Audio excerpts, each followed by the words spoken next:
Merci Joanne, bonjour à tout le monde, merci d'être là.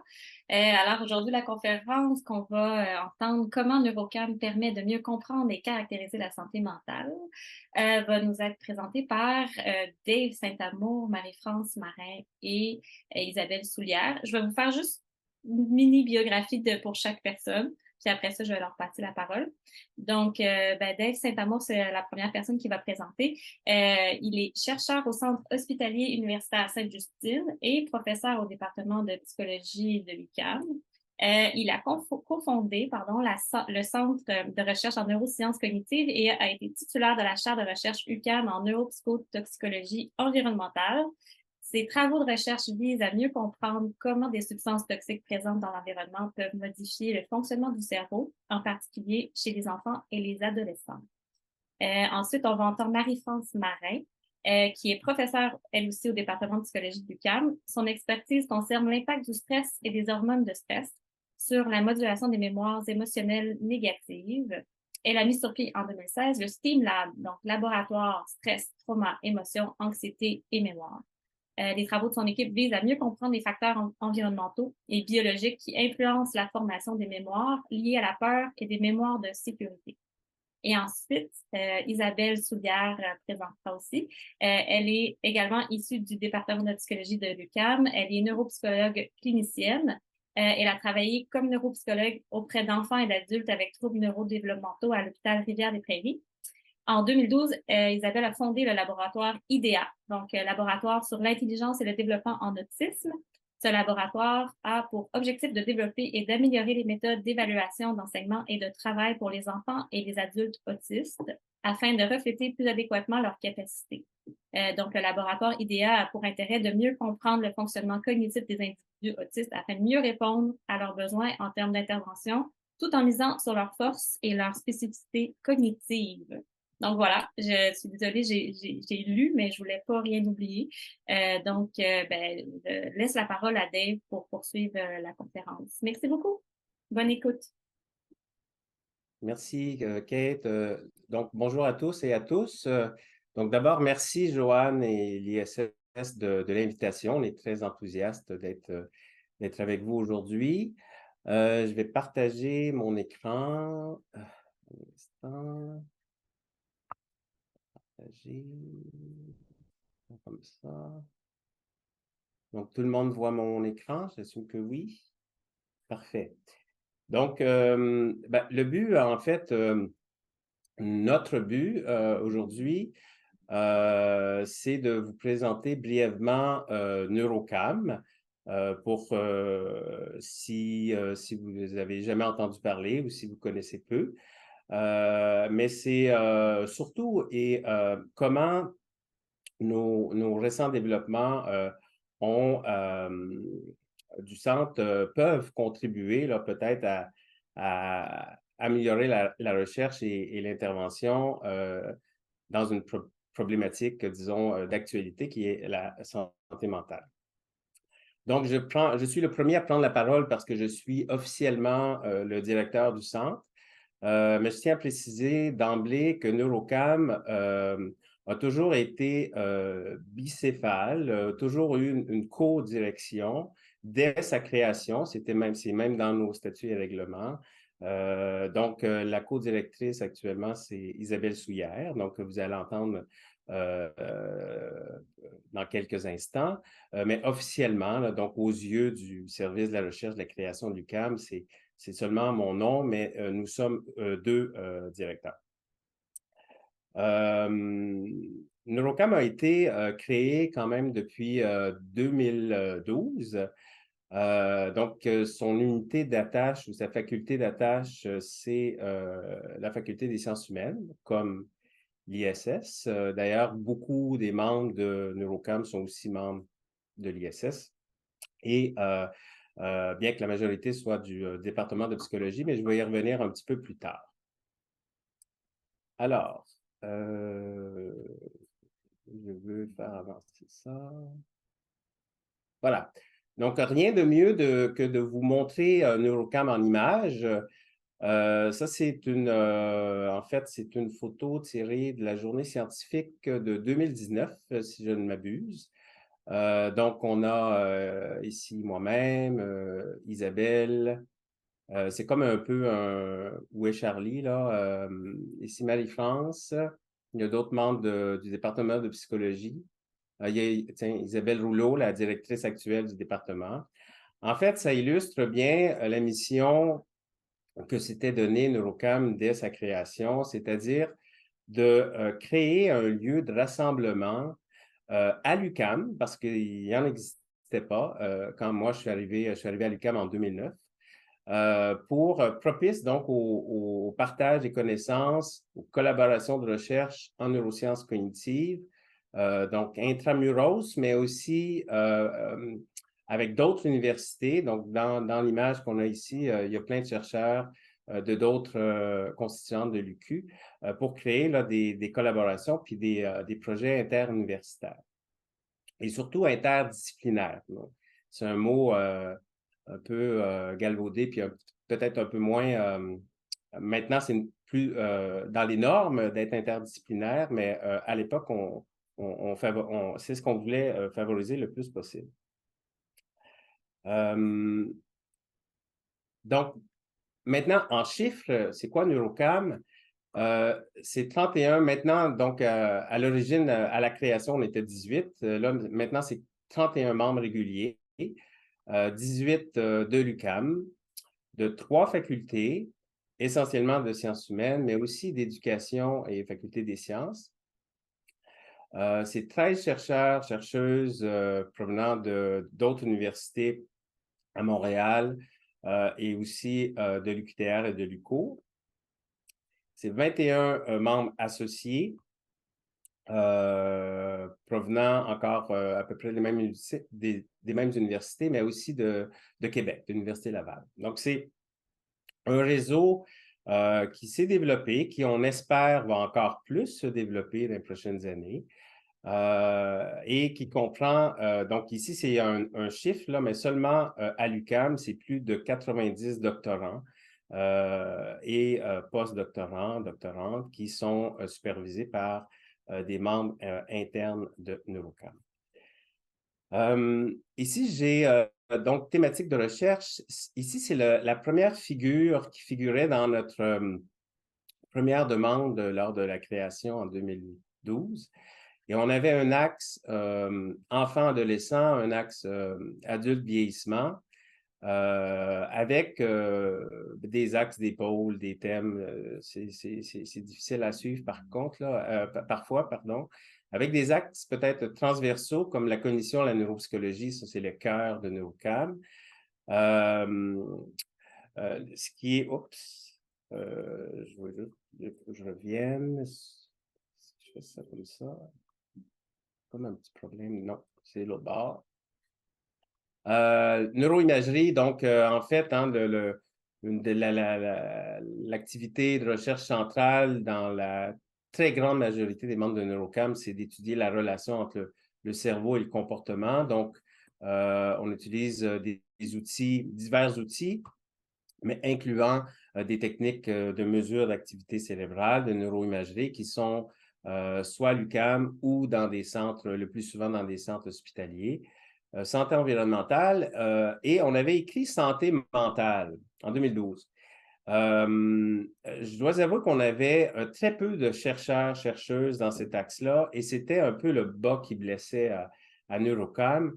Et dans les dernières années, on a vraiment consolidé, développé cet axe-là avec des recrutements ciblés, principalement à l'interne en psychologie, mais aussi dans d'autres facultés.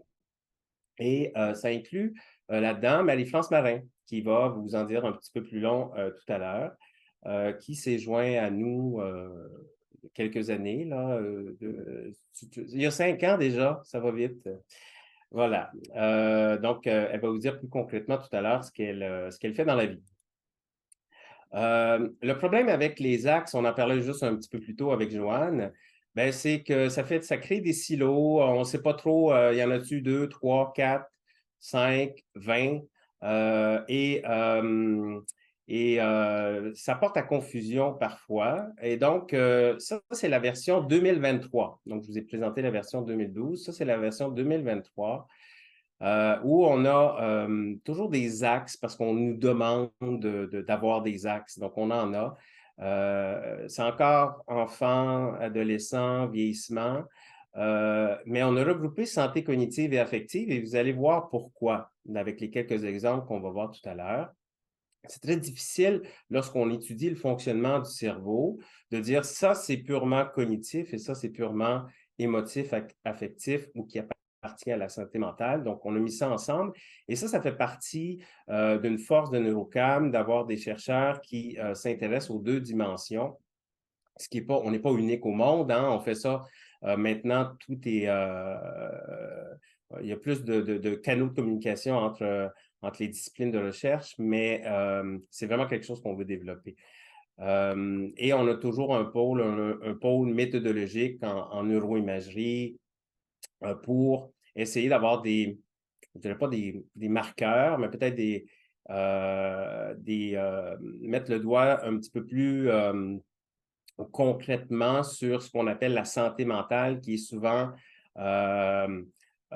évaluée avec des questionnaires ou avec des méthodes plus globales, et on essaie d'être un petit peu plus précis et d'éclairer en fait les processus là, qui sous-jacent à la santé mentale avec les outils qu'on utilise surtout en neurosciences cognitives, mais qui peuvent certainement être appliqués à la santé mentale. Et je ne donnerai pas des exemples concrets tout de suite parce qu'on va avoir deux excellentes présentations qui vont vous faire ça, mais on pourra dans la discussion complémenter au besoin. Juste en terminant, vous dire qu'on a un site web qui vous souhaite une bonne rentrée 2023, mais surtout il y a encore, c'est en construction, il manque des informations, mais il y a une description là, des principaux laboratoires de recherche. Ici, c'est au département de psychologie, mais il y en a d'autres départements qui vont s'ajouter. Et aujourd'hui, donc, là, c'est Marie-France qui va me suivre, qui va vous parler du STEAM Lab. Et ensuite, Isabelle Souillard qui va vous parler du laboratoire IDEA. Donc, sans plus attendre, je laisse la parole maintenant à ma collègue Marie-France. Merci beaucoup, Dave. Bonjour tout le monde. J'espère que vous allez bien. Alors, et j'espère aussi que vous voyez bien mon écran. Oui, c'est le cas. Excellent. Donc, je suis ici aujourd'hui pour vous parler un petit peu des travaux du STEAM, qui est un des laboratoires qui fait partie, qui est affilié avec le groupe de recherche de Neurocam. Je vais vous donner un petit peu l'historique, vous donner un aperçu un peu de ce qu'on fait au labo, sans nécessairement vous parler d'une recherche précise, mais plus d'avoir une vue d'ensemble, en fait, des travaux qui sont effectués, puis de parler un peu aussi des récents développements par rapport à l'infrastructure pour voir un peu c'est quoi les possibilités éventuelles de collaboration, de penser à des projets en sachant qu'on a de l'infrastructure à Neurocam qui est disponible aussi pour nos collaborateurs.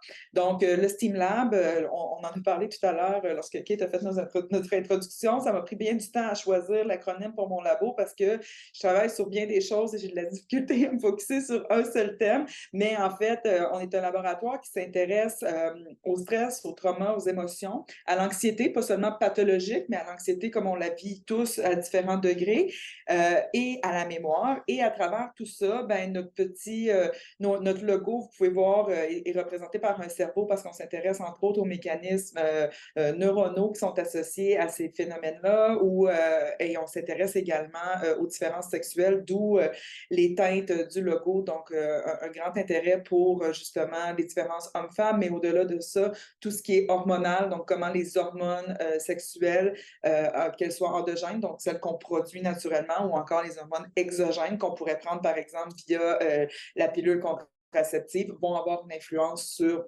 les processus mnésiques, sur les processus émotionnels. Donc, le STEAM, je suis revenue postdoc en 2016 à Montréal.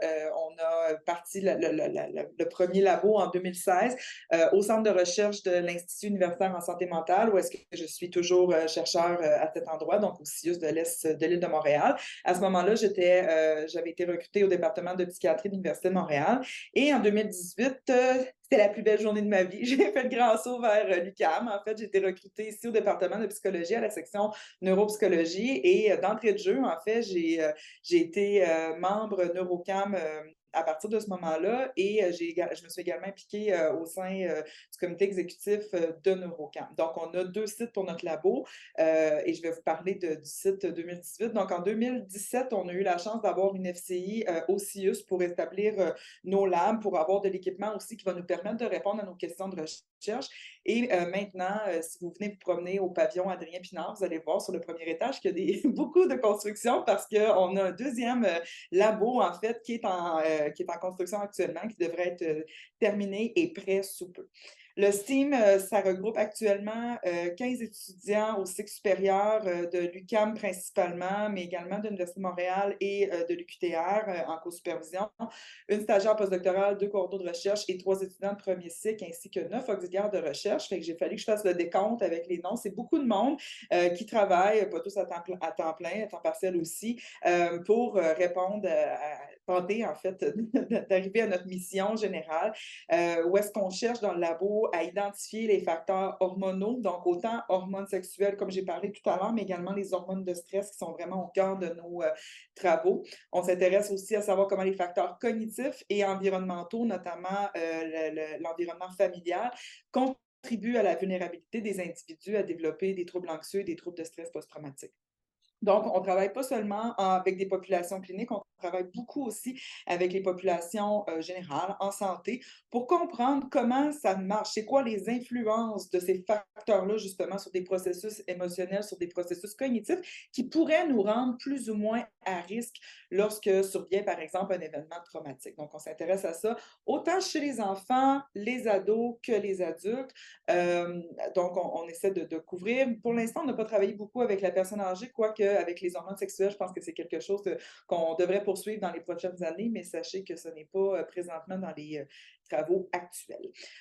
Notre lab se divise, je dirais, en 2 grands axes, même s'il ne faut pas faire des axes, on finit par en faire dans notre programmation de recherche, en deux grands axes, pardon, de recherche. On a un axe que j'appelle un petit peu plus mécaniste, donc c'est le comment ça marche, où est-ce que justement on va regarder les mécanismes et les interactions entre les hormones de stress. Donc, autant les hormones de stress qu'on produit dans la vie de tous les jours. Donc, présentement, je produis des hormones de stress même si je ne suis pas stressée, mais également les hormones de stress qu'on va produire en réponse à un événement. Donc, lorsqu'on est exposé à un stresseur de courte durée, alors on peut penser à un exemple, les effets du stress aigu sur la performance à un examen chez les enfants et chez nos étudiants universitaires également. Mais on peut penser aussi aux effets des hormones de stress lorsque le stresseur est de longue durée. Donc, on va parler un petit peu plus de stress chronique. Alors, notamment, on a développé beaucoup d'études lorsque la pandémie est arrivée. La pandémie, au début, on pensait qu'on avait des petites vacances pour 2 semaines. Ça a perduré finalement un petit peu plus longtemps que ça. Et on s'est rendu compte que c'était un stresseur face à lequel certains individus s'adaptaient un petit peu moins bien que d'autres. Et pour certains, ça pouvait constituer un stress chronique. Donc, il y a des façons aussi de quantifier les hormones de stress de façon plus cumulative, notamment par le biais d'un échantillon capillaire. Alors, à partir du cheveu, on a une mesure rétrospective des 3 derniers mois. Fait que comment les hormones de stress et comment les hormones sexuelles vont influencer la façon dont j'apprends la peur, la façon dont j'arrive à réguler la peur ou à réguler mes émotions. Donc, c'est un axe de recherche, comme j'ai dit, un peu plus mécaniste, qui a plusieurs études en cours. Je vais vous parler des études dans un instant. Puis, on en a un autre qu'on est vraiment sur les facteurs de risque et de protection qui influencent le développement de psychopathologie chez les enfants et les ados. Comment ça se découle, ces axes-là?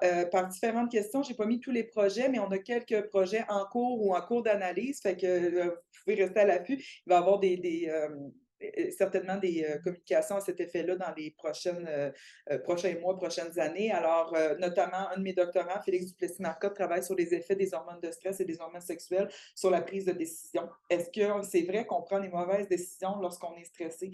Est-ce que c'est vrai qu'on ne doit pas écouter nos émotions lorsqu'on prend des décisions? Et il trouve des différences aussi super intéressantes entre les hommes et les femmes. Je donne une autre conférence à l'ISS au mois de novembre, alors j'aurai l'occasion de vous parler plus des détails. Là, je faisais juste vous donner un petit teaser finalement. Une autre étude porte sur les facteurs biologiques, psychologiques qui influent la capacité à réguler la peur. Donc, on travaille notamment avec un échantillon d'enfants âgés de 8 à 12 ans, où est-ce qu'on tente de comprendre un peu plus le rôle de l'environnement familial, les rôles des traits psychologiques chez les enfants. Et on développe aussi un petit peu plus l'environnement familial, qui était quelque chose qu'on regardait moins auparavant, mais les comportements des parents, comment ça vient nourrir notamment l'anxiété des enfants. On a un autre projet qui s'intéresse aux effets de la pilule contraceptive sur les processus de régulation émotionnelle et les régions cérébrales. Alors, comme vous savez, la pilule contraceptive, c'est utilisé vraiment de façon très, très répandue à travers le monde. On parle de plus de 100 millions d'utilisatrices de cette pilule-là. Puis bien souvent, lorsqu'on s'est fait prescrire, ben, ça nous parle un peu des effets potentiels qu'il pourrait avoir dans notre corps, hein, mais je dis toujours en bas du cou, mais ces hormones-là ont des effets aussi sur notre cerveau. Comment ça vient affecter justement notre régulation émotionnelle. Donc, c'est des questions qu'on se pose. Puis, on a fait une étude à ce sujet où on a recruté plus de 200 personnes qui utilisaient la pilule, qui l'avaient utilisée dans le passé, mais qui ne l'utilisaient plus, des femmes qui ne l'avaient jamais utilisée et des hommes, afin de comprendre non seulement les effets ici maintenant, donc les effets plus aigus de cette contraception, mais également est-ce qu'il y a des effets qui perdurent une fois qu'on a arrêté de la prendre, donc des années plus tard, est-ce qu'on peut voir encore des effets qui perdurent de cette prise de contraceptif qui, bien souvent, va s'étaler sur plusieurs mois, même plusieurs années. D'autres questions qu'on se pose, c'est comment un enfant arrive à apprendre la peur lorsqu'il regarde son parent. Donc, est-ce qu'en regardant mon parent, je peux acquérir des peurs? Et si oui, est-ce que ça va se traduire au plan biologique? Donc, est-ce que cet enfant-là va être plus réactif? Et est-ce que c'est la même chose si l'enfant apprend d'un parent qui souffre d'un trouble anxieux ou encore d'un parent qui a un trouble de stress post-traumatique? Ce sont deux psychopathologies qui sont caractérisées par des niveaux de peur très élevés. Alors, si maman ou papa est constamment aux aguets, a de la difficulté à réguler sa peur, est-ce que lorsque j'interagis avec ce parent-là, bien sûr, les enfants, c'est des petites éponges, est-ce que j'ai plus tendance à réagir de la même façon face à des stimuli potentiellement anxiogènes? Et quels sont justement les effets de l'influence familiale, mais aussi cognitive sur le développement de l'anxiété chez les enfants? Donc, vous savez, on parle de plus en plus d'anxiété, puis bon, il y a tout un débat à savoir est-ce que c'est vrai que ça a augmenté ou pas dans les dernières années. Mais ceci dit, ce qu'on tente de comprendre, c'est est-ce qu'on serait capable d'identifier des prédicteurs qui nous informaient sur le risque d'un enfant de développer des symptômes anxieux qui sont plus importants. Alors, on recrute des enfants prépubères parce qu'on sait que l'anxiété va augmenter quand même de façon considérable à partir de la puberté et on sait que cette prévalence à partir de la puberté va être beaucoup plus marquée chez les filles, chez les jeunes filles que chez les jeunes garçons. Alors, ce qu'on cherche à comprendre ici, c'est qu'est-ce qui se passe avant la puberté? Est-ce que ces enfants-là ont déjà des patrons de cognition qui sont différents? Par exemple, est-ce qu'ils ont une tendance à porter davantage leur attention sur des informations qui sont menaçantes? Et est-ce que ces biais attentionnels-là pourraient les rendre plus à risque lorsque la puberté arrive? Et si oui, ben, on va être capable justement d'avoir des cibles plus de prévention plutôt que de traitement. Donc, ce sont des questions auxquelles on tente de répondre. Et en 2021, j'ai eu la chance d'avoir une FCI leader pour le site UQAM, ce qui est vraiment génial. Et les travaux sont en cours, donc il y a un petit délai. Mais voilà, donc c'est en cours. Je voulais vous montrer des belles photos, j'espérais, mais non. Donc, on aura plusieurs infrastructures qui vont nous permettre de poursuivre ces recherches-là et d'en développer d'autres. Notamment, on aura des salles d'observation où est-ce qu'on peut stresser les participants. Donc, vous aurez compris que moi, je travaille sur le stress et la peur. Donc, je fais peur aux gens et je les stresse. Je suis très gentille dans la vraie vie, mais autrement, on a des salles qui nous permettent d'administrer des stresseurs validés. On aura également 3 salles où est-ce que les participants pourront être et où est-ce qu'on pourra enregistrer des signaux physiologiques, donc notamment la réponse électrodermale, hein, la sudation de la peau qui va augmenter lorsqu'on a peur ou qu'on est stressé. On pourra enregistrer le rythme cardiaque, électromyographie qui est les muscles, et on aura également la possibilité de prendre tout ce qui est vidéo hein, et on a des collaborateurs qui travaillent justement sur l'analyse des émotions faciales. Donc, comment justement est-ce que la personne exprime plus ou moins de peur et est-ce que ça, ben, ça va par exemple indiquer à son enfant d'intégrer davantage de peur. Donc, c'est un enregistrement multimodal simultané. Ça veut dire qu'on est capable de capter tous les signaux physio avec les signaux vidéo en même temps que les stimuli qu'on présente et de venir faire une analyse qui est plus holistique des phénomènes finalement qu'on étudie. Et on aura également la possibilité de conserver nos échantillons biologiques. Donc, en mesurant les hormones, c'est quelque chose qui est assez sensible à la dégradation, pardon, surtout les hormones sexuelles. Donc, il faut des congélateurs. On ne peut pas garder ça à la maison, malheureusement.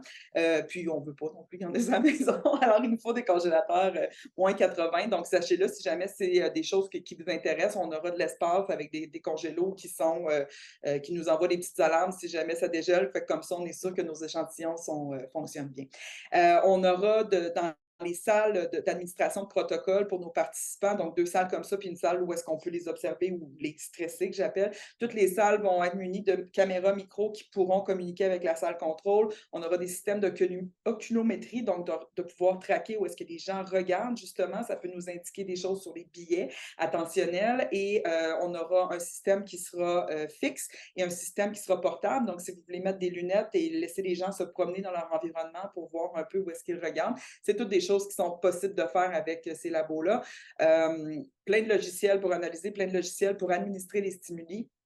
Également, une salle d'analyse avec des serveurs pour loger toutes ces données-là, dont les données d'imagerie, et la salle pour les congélos, comme je vous ai dit. Alors, les avantages de ça, là, je vous parle un peu de ma recherche, mais c'est bien sûr que bon, ça vous donne accès à un congélateur pour vous permettre de stocker des échantillons biologiques, peu importe la nature, qui sont sensibles à la dégradation. On peut penser à des échantillons sanguins notamment. Les locaux sont assez versatiles, donc on a des ordis, mais tout se bouge un peu et peuvent s'adapter à vos besoins aussi selon ce que vous voulez tester comme question de recherche. On a l'enregistrement de plusieurs signaux en simultané, donc vidéo, comme j'ai dit, stimuli physio, oculométrie qu'on peut utiliser, l'accès à de nombreux logiciels, ça fait également des possibilités de collaboration avec nos membres et la possibilité d'utiliser des espaces communs et de partager ces équipements-là selon les besoins. Alors, je vais céder la parole à ma collègue Isabelle Soulière. Je vous laisse quelques liens ici si vous voulez avoir plus d'informations sur nos travaux. Et voilà, donc Isabelle, je te laisse la parole. Oui, merci Marie-France. À mon tour, je vais partager ma présentation. Donne-moi une petite seconde. Je trouve ma souris. Bon, j'en profite pour vous dire là, que moi, je ne fais pas peur à personne puis je ne stresse pas personne dans mon laboratoire. Donc, vous pouvez venir chez nous. Mais plus sérieusement, Marie-France a dit qu'elle stresse les gens et qu'elle leur fait peur, mais c'est un petit peu, pas tant que ça. Moi, j'ai laissé mon enfant participer sans problème. Voilà. Donc, je vous partage ça.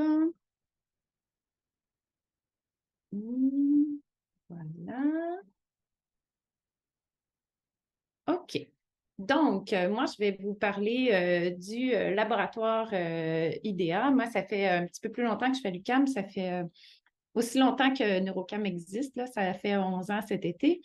Moi, je m'intéresse à l'intelligence puis au développement chez les personnes autistes. Moi aussi, j'ai compté, en regardant les diapos de Marie-France, je me suis demandé combien j'avais d'étudiants moi-même. J'ai 13 étudiantes et étudiants au doctorat, 2 professionnels de recherche, des étudiants aussi au premier cycle qui font des thèses d'honneur ou des stages de recherche.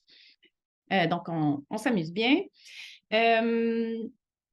Donc, qu'est-ce qu'on fait au laboratoire? Bien, il y a comme 2 thèmes principaux, je dirais, 2 objectifs que j'ai depuis le début, qui sont de comprendre les trajectoires de développement des personnes autistes. Au départ, je m'intéressais beaucoup aux trajectoires de développement sur le plan cognitif, les forces et faiblesses cognitives des personnes autistes, dans quoi ils sont bons, dans quoi ils ont plus de difficultés. Puis, avec le temps et les collaborations, on a inclus dans ces trajectoires-là le développement du traitement des émotions, de la régulation émotionnelle, aussi comment se développent les forces puis les intérêts de l'enfance jusqu'à l'âge adulte des personnes autistes, puis comment on peut les accompagner là-dedans, puis utiliser ses intérêts puis ses forces-là. Ça, c'est un domaine de recherche du labo. L'autre domaine, c'est d'essayer de comprendre les particularités d'apprentissage des personnes autistes. Est-ce que leurs façons d'apprendre sont les mêmes que les autres personnes ou s'il y a des particularités dont on devrait tenir compte quand par exemple, à l'école ou en milieu de travail ou même pour la personne autiste elle-même pour mieux se connaître, pour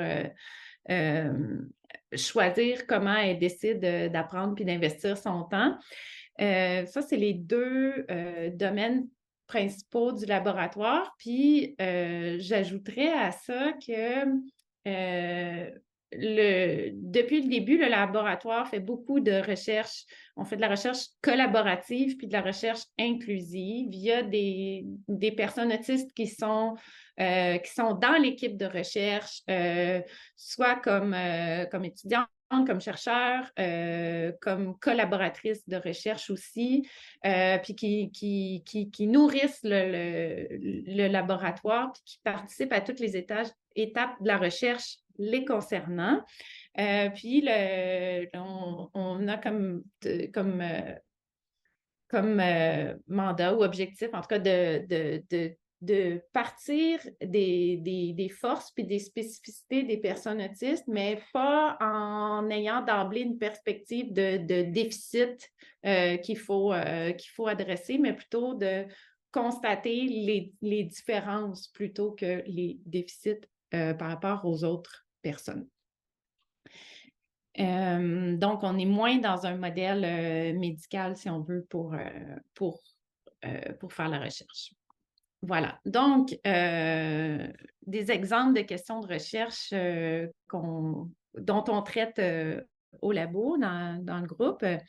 Est-ce qu'il existe un ou des profils qui sont cognitifs, qui sont caractéristiques de l'autisme? Avec le temps, les critères diagnostiques de l'autisme se sont beaucoup élargis. Là, si on parle des premières descriptions, ben même des premiers critères diagnostiques dans les années 70 jusqu'à maintenant, ces critères-là ont beaucoup évolué. Puis maintenant, on parle d'un spectre. Puis est-ce qu'il est encore possible de dégager un ou des profils cognitifs qui seraient caractéristiques de l'autisme et qui nous aideraient quand ensuite on veut accompagner les jeunes autistes, par exemple, en intervention ou à l'école ou au travail? Ça, c'est une des questions qu'on se pose, puis qu'on a regardé un peu chez les jeunes d'âge scolaire, chez les jeunes d'âge préscolaire, puis à l'âge adulte, puis c'est une question qui nous occupe pas mal. Un peu en lien avec ça, une autre question de recherche dont on traite beaucoup, c'est comment les habiletés de raisonnement se développent chez les jeunes autistes.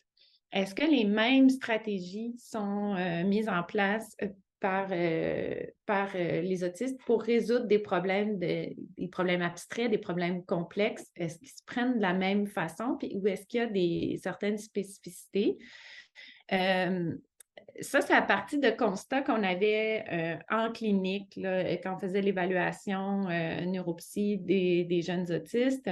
On avait constaté que certains semblaient avoir de la difficulté dans des tâches plus conventionnelles, puis quand on arrivait, ou qu'il y avait de la difficulté à parler, puis quand on arrivait dans des tâches de raisonnement très abstraites, très complexes, ils y arrivaient très bien. Donc, de ça a découlé plusieurs projets de recherche. Entre autres, on s'est intéressé aux mécanismes cérébraux sous-jacents au raisonnement. Puis, en se demandant, est-ce que ça peut nous renseigner sur les stratégies utilisées? Puis, ben, la réponse est oui. Donc, on a regardé chez les adultes autistes, chez les enfants autistes. Donc, on fait des tâches de raisonnement pendant qu'on enregistre l'activité cérébrale dans un appareil d'IRM, d'imagerie par résonance magnétique.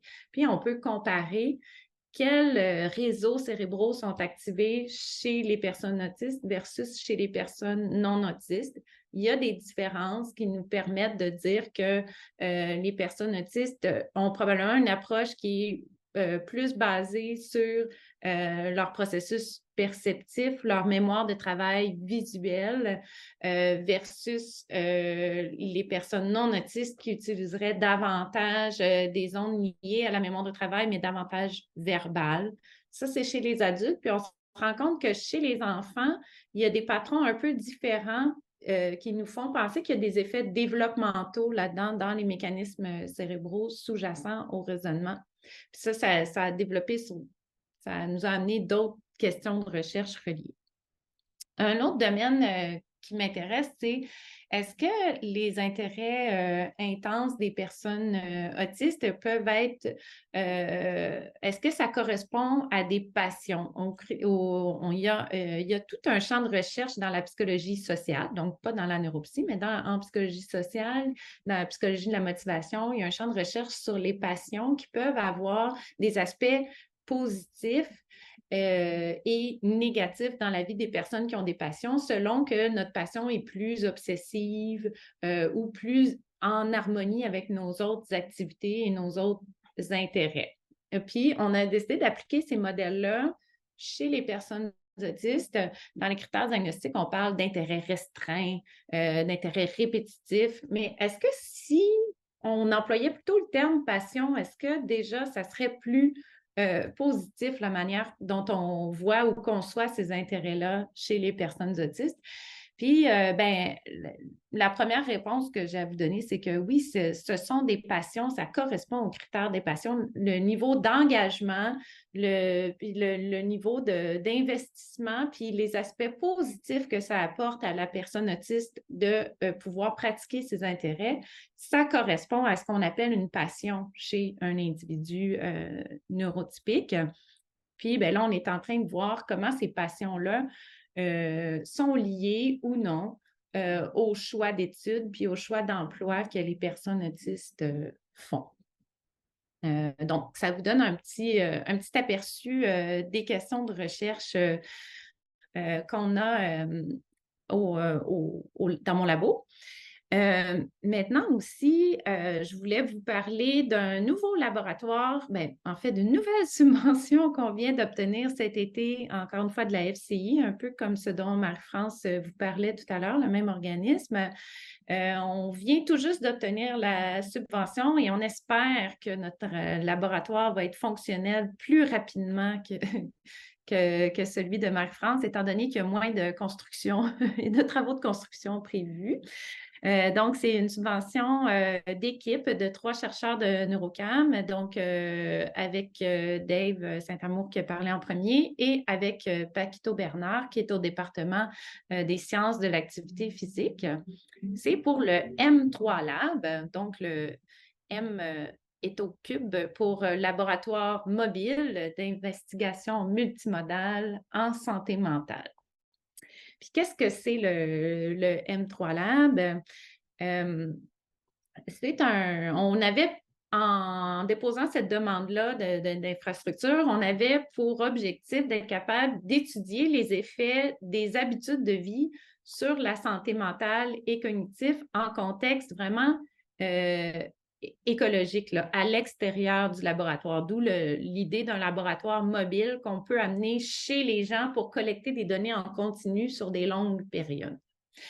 Puis l'autre objectif de développer ce laboratoire-là, c'était de développer des interventions qui sont construites sur des données probantes, donc collectées chez la personne pour améliorer la santé mentale et cognitive de personnes vulnérables. Je vais vous donner des exemples tantôt. Mais qu'est-ce qu'on peut, à terme, là, quand on va avoir l'équipement, qu'est-ce qu'on va pouvoir collecter comme données avec ce laboratoire-là? Donc, on l'a appelé un laboratoire d'investigation multimodale parce qu'il y a plusieurs niveaux de variables qu'on va être capable de collecter. Bien entendu, les habitudes de vie liées au mouvement, des données sur le milieu de vie, des données sur l'activité cérébrale, sur la santé cognitive et finalement sur la santé mentale. Là, je vous ai mis des flèches dans tout ça, mais sachez que les flèches vont dans tous les sens parce que tous ces domaines-là peuvent s'inter-influencer, mais mes compétences PowerPoint étaient limitées, donc ça a donné ça, mais sachez que ça peut aller dans tous les sens, ces influences-là. Bon, dans ces 5 domaines-là où on peut collecter des données, qu'est-ce qu'on va pouvoir collecter comme données? Bon, il y a par le biais d'actimètres, soit au poignet ou soit avec une ceinture thoracique ou soit même avec juste un petit capteur qui est collé sur la peau, là, on va pouvoir avoir des mesures de sédentarité, donc le nombre d'heures passées en station assise ou couchée pendant la journée, des données très précises d'activité physique, de dépenses énergétiques, de nombre de pas, etc. Des données aussi sur la qualité et la quantité de sommeil de l'individu, des données aussi sur son rythme cardiaque. Ensuite, on va avoir des données sur le milieu de vie, donc via des appareils qui peuvent être amenés à la maison. On va être capable d'avoir des mesures de température en continu, humidité, niveau de CO2 dans le milieu de vie de la personne et avec des sonomètres, avoir le niveau de bruit ambiant. Évidemment, on n'enregistre pas ce qui se dit ou ce qui se passe dans la maison, mais ce que ça te collecte comme données, c'est le niveau sonore en termes de décibels ambiant dans le milieu de vie de la personne. Je précise que toutes les mesures dont je vous parle là, ce sont des mesures qu'on peut prendre en continu sur des longues périodes, puis les données sont transmises au fur et à mesure, puis on peut ajuster nos interventions en fonction des données qui sont récoltées. Comme par exemple, si la personne, ça fait... dépendamment du projet de recherche, là, supposons que ça fait 2 heures que la personne est assise, bien, on peut envoyer une notification qui dit « Attention, ce serait le temps de se lever puis de bouger ou de faire vos exercices de relaxation si le rythme cardiaque est trop élevé sans que la personne bouge. » Bon, on peut penser à différents scénarios comme ça. Je continue. En termes de santé cognitive, Dave a développé une batterie de tests en ligne. Donc, c'est une évaluation brève des fonctions attentionnelles et exécutives qui peut se réaliser entièrement en ligne. Puis ça s'appelle l'Exec. Et cette batterie-là a déjà des normes qui ont été faites pour les adultes, puis ils sont en train de développer une version pour enfants. Donc, c'est quelque chose qui est déjà disponible et qui pourrait être utilisé si vous voyez que ça pourrait être utile dans vos projets de recherche. On n'a même pas besoin d'attendre de matériel, ça marche. Déjà, c'est ça. Activité cérébrale, ça, c'est la partie dispendieuse de la demande de subvention. C'est qu'on va avoir un appareil d'imagerie optique. Donc, pour ceux qui connaissent là, de la FNIRS, donc de la spectroscopie par lumière infrarouge. Donc, ça, c'est entièrement portable. La personne peut être en train de marcher ou de déambuler ou assise n'importe où, et on enregistre l'activité cérébrale. Donc, c'est beaucoup moins inconfortable, moins contraignant que, par exemple, moi qui fais de l'imagerie dans un scanner qui est un tube fermé, que beaucoup de personnes se sentent pas bien à l'intérieur. Donc, quand on travaille avec des populations soit pédiatriques, soit avec des conditions de santé physique qui les empêchent de se déplacer, ou avec des conditions de santé mentale qui font que certaines techniques de neuroimagerie sont peu ou pas réalistes, l'imagerie optique, c'est une bonne alternative. Puis, ça va pouvoir être couplé aussi avec un système d'EEG, donc qui enregistre l'activité électrique du cerveau. Puis en santé mentale, on va travailler avec une application qui recueille les données des autres modalités et qui peut envoyer des notifications. Puis on peut avoir comme on va avoir des algorithmes décisionnels qu'on va pouvoir personnaliser pour les personnes ou selon les besoins des projets pour envoyer des notifications. puis aussi pour poser des questions aux gens, soit sur, bon, comment vous sentez-vous présentement, ou est-ce que votre enfant, combien de crises votre enfant a fait aujourd'hui, ou, bon, toutes sortes de questions qu'on va pouvoir poser pour avoir un aperçu jour après jour de la santé mentale des personnes, des symptômes. Voilà, donc, comme vous l'avez vu, ça va permettre d'étudier simultanément puis en continu plusieurs facteurs. Puis, on va pouvoir intégrer à ça des indicateurs environnementaux du milieu de vie de la personne.